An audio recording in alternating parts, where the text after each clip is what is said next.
Hello everyone, welcome to Electronics Hub.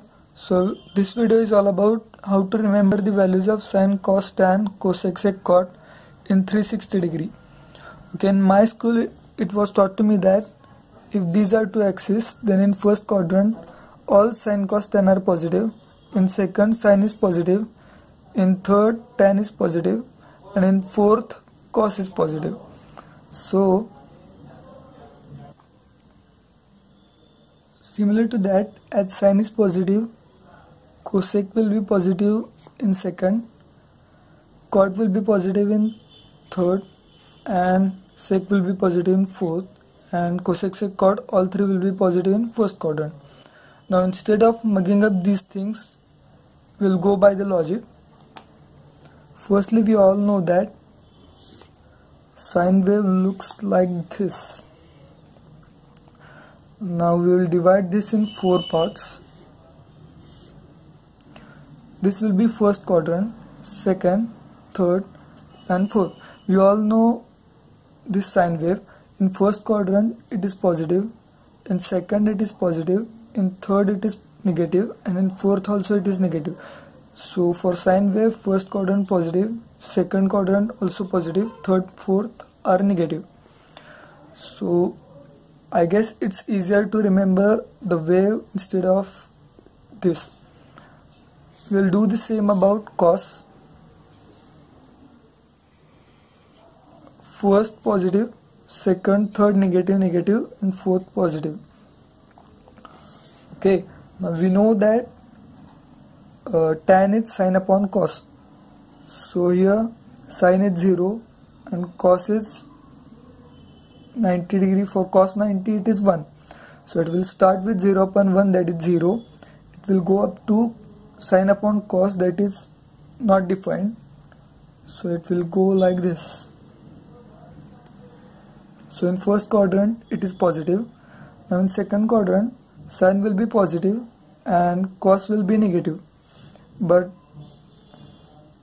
cos will be infinitesimally small tending from negative to 0. So it will be some constant of sine upon some very small negative value of cos. So the answer will be near to minus infinity. So it will start from this point and end here. So in second quadrant tan will be negative. Now in third quadrant sine is negative and cos is also negative, so negative upon negative will be positive. Now sine starts from 0 to 1 and cos goes from -1 to 0. Sorry, sine goes from 0 to -1 and cos goes from -1 to 0. So 0 upon -1 will be 0, so it will start from here and it will go up to plus infinity. That's not defined. So in the third quadrant it will be positive for tan, and in fourth quadrant it will go sine from -1 to 0 and cos will go from 0 to +1. Hence in start it will be some positive value, some negative value of sine divided by some positive value of cos but near to 0. So the answer will be negative infinity, not defined. So it will look like this. Okay, so in fourth quadrant tan will be negative again. So positive, negative, positive, negative. So we have proved about tan. Now it's difficult to remember the wave. So in fast, if you want to find for let's say third quadrant, then draw sine and cos in your mind and divide sine by cos. Sine is negative, cos is also negative, so negative negative becomes positive. In similar way we can just state about cot. Cos upon sine it will be positive, cos upon sine it will be negative, cos upon sine it will be positive, and cos upon sine it will be negative. So first and third quadrant will be positive. I will go for cosec. Okay, so sine is having positive value, 1 is divided by some positive value, x, it will be always a positive value.